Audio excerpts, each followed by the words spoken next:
Veteran journalist and author Mark Tully died on January 25th at a private hospital in Delhi. He was 90.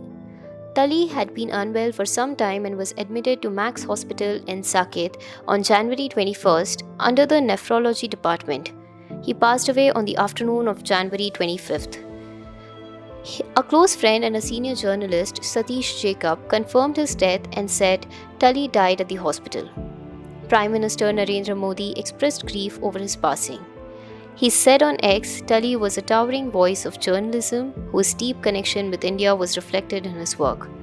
The Prime Minister said Tully's reporting left a lasting impact on public discourse and conveyed condolences to his family and admirers.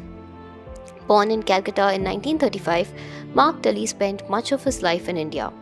He served as the BBC's New Delhi bureau chief for 22 years and covered some of the most significant events in post-independence Indian history.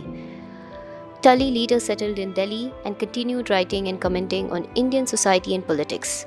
He was awarded the Padma Shri in 1992 and the Padma Bhushan in 2005. He is remembered as a keen observer of India and a journalist widely trusted for his insight and integrity.